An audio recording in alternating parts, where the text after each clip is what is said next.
Hello guys, अस्सलाम वालेकुम। कैसे हैं आप लोग? उम्मीद करता हूँ खैरियत से होंगे। तो गाइज़ हाज़िर हूँ एक और नई वीडियो के साथ। इस दफ़ा हम अकाउंटिंग कर रहे हैं इंटरमीडिएट लेवल की, यानी कि सेकंड ईयर 12th क्लास। अच्छा, तो हमारे पास अकाउंटिंग में 3 चैप्टर होते हैं। पहले का मुझे नाम याद नहीं, दूसरा पार्टनरशिप और तीसरा पहला डेप्रिसिएशन, दूसरा पार्टनरशिप और तीसरे का नाम याद नहीं आ रहा, तो मैं बाद में बता दूंगा। अच्छा, एक क्वेश्चन है पार्टनरशिप सवाल का। पहला चैप्टर पार्टनरशिप है, तो हम पार्टनरशिप आप लोगों को पढ़ा रहा हूँ मैं आपको। और भी आप लोगों को कोई मुश्किल हो तो आप मुझे कमेंट कर सकते हैं, मैं उस पर भी वीडियो बना सकता हूँ। A, B and C are partners having capital ₹40,000। अब ये जो पहला 40,000 है ये ए का कैपिटल है, एंड ₹20,000 बी, यानी 20,000 जो है वो बी का कैपिटल है, एंड ₹40,000, ये जो 40,000 है लास्ट वाला, ये सी का कैपिटल है। There net income for the year is 75,000, यानी इन लोगों ने पूरे साल इनकम कमाई 75,000 रुपये, सब चीज़ निकाल के, यानी सारी सेल्स परचेजेस माइनस करके 75,000 रुपये की इनकी नेट इनकम बची। अब इनकी अजम्पशंस लिखी हुई हैं, यानी कि इनको इस पैसे को डिवाइड करना है इन तीनों में। तो इनका कोई एग्रीमेंट नहीं बना हुआ, फॉर सपोज कि भाई एग्रीमेंट से पैसे डिवाइड हो जाते हैं, एग्रीमेंट नहीं है।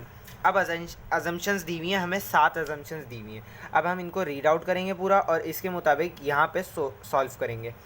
अब हम सबसे पहले हेडिंग लगाते हैं, showing schedule showing division of income, यानी इनकम का शोइंग डिवीजन शेड्यूल। अच्छा, net income for the year 75,000 है हमारी। उसके बाद यहाँ पे अजम्पशंस, ये ए के पैसे, ये बी के पैसे, ये सी के, और ये टोटल। अब पहली अजम्पशन हमने पढ़ी है इक्वल डिवीजन, यानी भाई 75,000 को तीनों में डिवाइड करो इक्वली। तो 75,000 डिवाइड बाय 3, एक बंदे के हिस्से में आएंगे 25,000 रुपये। तो 25,000 25,000 25,000 टोटल हो गया 75,000। तो इसकी नेट इनकम हुई 25,000 25,000 25,000 और इनका 75,000 रुपये टोटल। अब सेकंड लिखा हुआ है रेशो ऑफ 10:8:7। अब इस रेशो में हमें इनको तकसीम करना है। कैसे होगा? सबसे पहले हम टोटल करेंगे और ये जो 10, 8 और 7 है इसको प्लस कर लेंगे। इसको प्लस किया, आ गया 25। अब 25 को हमें जहन में रखना है कि 25 इसका टोटल आया था। अब ये 75 वैल्यू है, इसको डिवाइड करना है हम तीनों में। तो 75 पहले वैल्यू लिखी 75,000। इसको सबसे पहले 10 है, यानी ए का 10 ए का, 8 बी का, 7 सी का। तो सबसे पहले हम ए की निकाल रहे हैं, तो 10 से मल्टीप्लाई करेंगे और डिवाइड करेंगे 25 से। तो इसकी वैल्यू आई 30,000 रुपीज़ ए के हिस्से में आएंगे। तो हमने सबसे पहले अजम्पशन लिखा कि ये अब जो हम डिवाइड कर रहे हैं वो रेशो ऑफ 10:8:7 के उससे कर रहे हैं। तो 30,000 हमने यहाँ पे लिखा ए के कॉलम में, क्योंकि ए के पैसे ये बनते हैं। अब दोबारा 75,000 लिखा, क्योंकि 75,000 अब बी और सी में डिस्ट्रीब्यूट करने। तो मल्टीप्लाई किया 8 से, 8 बचा यहाँ पे सेकंड पे, बी का 8 है तो 8 से मल्टीप्लाई किया और इसको डिवाइड करेंगे 25 से। यह आ गया 24,000। तो 24,000 आ गया, ये आ गया बी का। अब 75,000 दोबारा लिखा, इसको मल्टीप्लाई किया 7 से एंड डिवाइड किया 25 से, ये हो गया 21,000। तो 21,000 हमने इसके कॉलम में लिख दिया सी के। तो इन सबको आप टोटल करते हैं, यानी 21,000 प्लस 30,000 प्लस 24,000, ये हो गया 75,000 टोटल। 75,000 एक दफ़ा नेट इनकम में दोबारा होता रहा, 30,000 24,000 21 और 75, और इनके नीचे डबल लाइन लगा दी। अब उसके बाद तीसरी अजम्पशन है रेशो ऑफ कैपिटल, यानी कैपिटल के रेशो से डिवाइड करो। तो कैपिटल के रेशो हम कैसे निकालेंगे कि ये देखें, इसके भी 4 0, इसके भी 4 0, इसके भी 4 0। अब चारों को कट कर दें तो 4:2:4, ये इसका रेशो हो गया। ये 4:2:4। सबसे पहले इन तीनों को प्लस कर लेते हैं तो 10 बन जाएगा। अब 10 बनेगा तो सबसे पहले हमें डिवाइड करना है 75,000 को। 75,000 लिखा, इसको मल्टीप्लाई करेंगे सबसे पहले 4 से, उसके बाद डिवाइड कर देंगे इसको 10 से, जो वैल्यू इनको प्लस करने के बाद आएगी। इसका बना 30,000, रेशियो ऑफ कैपिटल इसका बना 30,000। 30,000 हमने लिख दिया। अब चूंकि ए और सी का कैपिटल सेम है तो इन दोनों की अमाउंट भी सेम आएगी, 30,000। अब बी की वैल्यू है तो 75,000 मल्टीप्लाई बाय 2 डिवाइड बाय 10, 15,000 आ गई इसकी वैल्यू। तो 15,000 हमने यहाँ लिख दिया। अब इन तीनों को टोटल करा, 15,000 और 60,000 को, 15,000 प्लस 60,000, 75,000 हो गया। अब तीसरा लिखा हुआ है इंटरेस्ट ऑन, पहले अजम्पशन पढ़ते हैं, the partner get 12% interest on capital on capital. यहाँ तक एक पॉइंट हो गया। तो हम पहले इसको करेंगे, यानी इसको अब इसने ब्रेक डाउन कर दिया है वैल्यूज़ में। इंटरेस्ट ऑन कैपिटल, सबसे पहले हम कैपिटल में से इंटरेस्ट निकालेंगे 12%। अब कैपिटल में से इंटरेस्ट कैसे निकलेगा? सबसे पहले ए का कैपिटल है 40,000, इसको मल्टीप्लाई करेंगे 12 से एंड डिवाइड कर देंगे 100 से। 4,800 रुपीज़ इसका वो आ रहा है इंटरेस्ट ए का। 4,800 रुपीज़ ए का ही आएगा, 4,800 रुपीज़ सी का ही आएगा, क्योंकि दोनों का कैपिटल सेम है। अब बी के कैपिटल की बारी आती है, तो इसका कैपिटल है 20,000, मल्टीप्लाई करेंगे 12 से डिवाइड करेंगे 100 से, ये हो गया 2,400, ये आ गया 2,400। अब इन तीनों को प्लस किया तो ये आ गया 12,000। कैसे? 2,400 प्लस 8,400, नहीं सॉरी 4,800 और 4,800, ये हो गया 12,000। तो 12,000 को हमने यहाँ लिख दिया।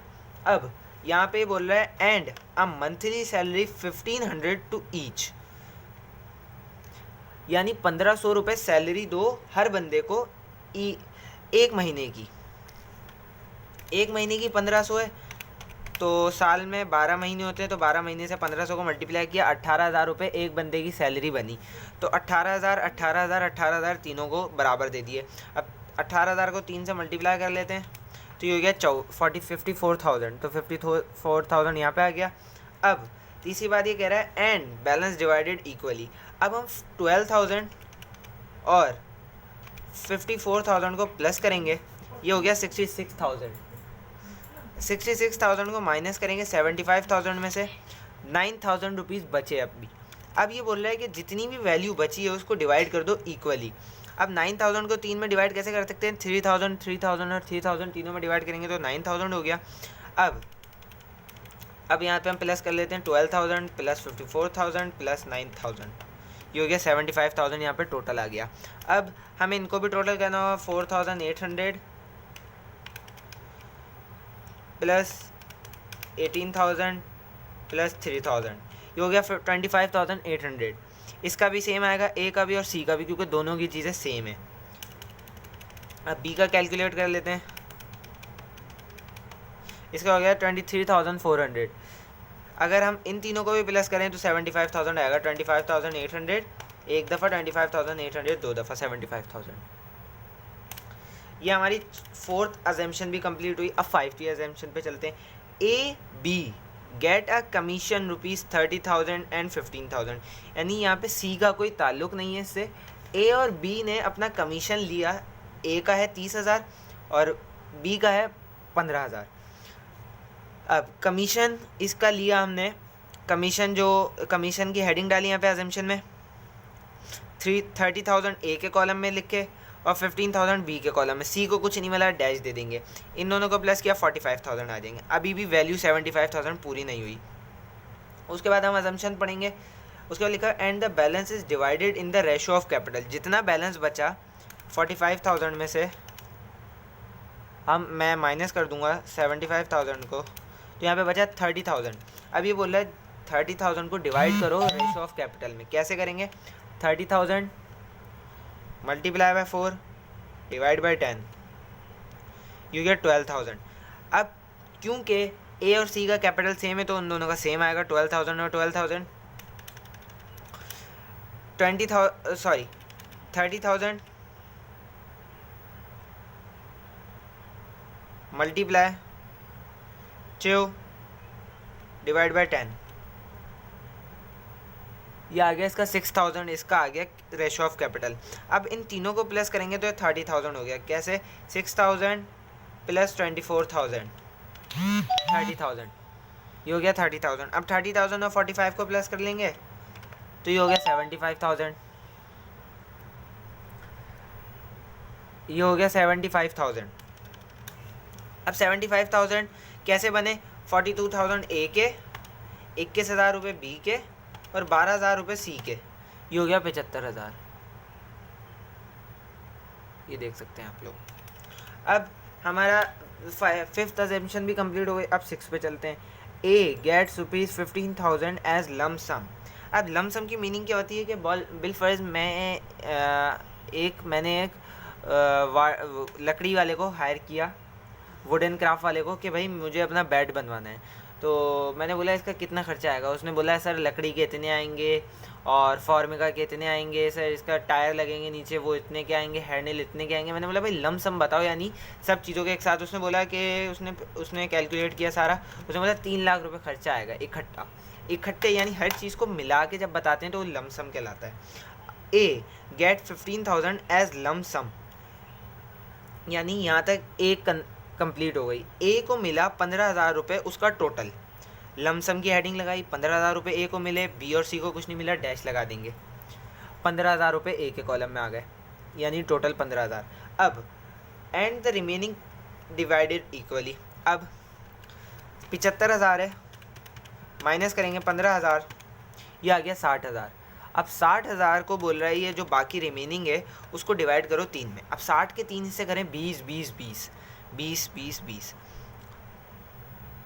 15 60 को प्लस किया 75 आ गया, 20 इसका एज इट इज़, इसका एज इट इज़ और इसका 35 हो गया, 15 और 20। अब इन तीनों को प्लस करेंगे 75 हो गया। 6th अजम्पशन भी हमारी कंप्लीट हुई। अब यहाँ पे है एक थोड़ी सी चेंज है।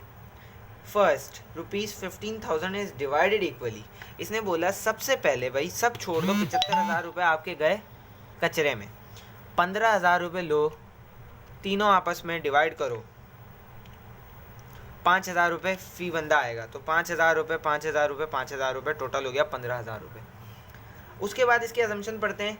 Next 20,000 divided in the ratio of capital. उसने बोला कि अब उसने तोड़ के पैसे दे रहा है, बोला 20,000 लो और जाओ अब तीनों डिवाइड करो अपने कैपिटल के रेशो में। अच्छा भाई, हमने बोला सही है, 20,000 लिया, वैल्यू हमारी 20,000 है, ए का कैपिटल 4,000 रेशो बनता है 4,000 डिवाइड बाई 10, इसका हो गया 8,000 और सी का भी क्योंकि कैपिटल सेम है तो 8,000। अब 20,000 मल्टीप्लाई 4 एंड डिवाइड बाई 10, ये हमारा बी का है, sorry 20,000 multiply by 2 divide by 10, 4,000 आएगा इसका, यहाँ पे 4,000 आ गया। 8 को प्लस किया, ये हो गया 20,000, इक्वल हो गया भाई 20,000 और 15,000 ईजिली डिस्ट्रीब्यूट हो गए।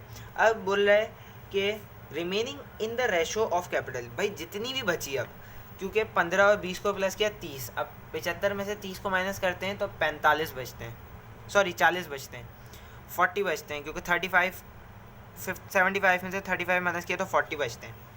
अब ये बोल रहा है 40 को डिवाइड करो, तीनों में तकसीम तो करो, लेकिन किस रेशो से? 3:2:5 में। कैसे डिवाइड होगा? सबसे पहले हम 40,000 को ले लेंगे जो हमारी वैल्यू ऑफ डिस्ट्रीब्यूट करनी है हमें, 3 रेशो है हमारा, और इसको डिवाइड करेंगे 10 से, क्योंकि 3:2:5 हो गया और प्लस 5 10 हो गया। इसका आ गया 12,000 रुपये।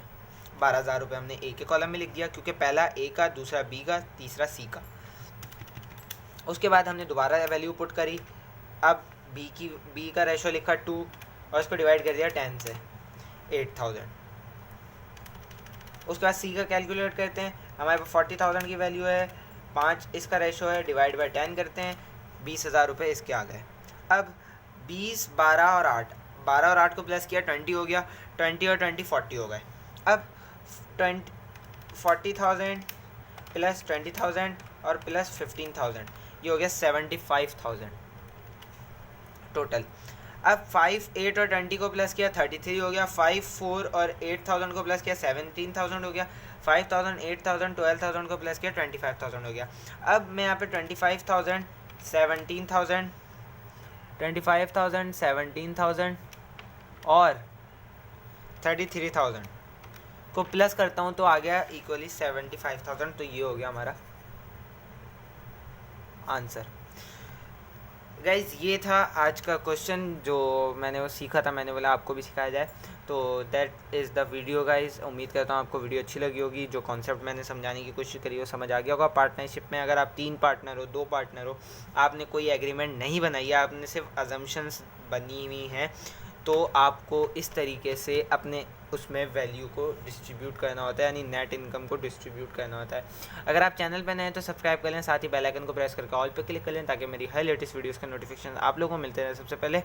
वीडियो अच्छी लगे तो लाइक करें, कमेंट करें, शेयर करें। मिलते हैं नेक्स्ट वीडियो में, तब तक के लिए अल्लाह हाफिज़। अपना बहुत सारा ख्याल रखिएगा। फरजान अहमद।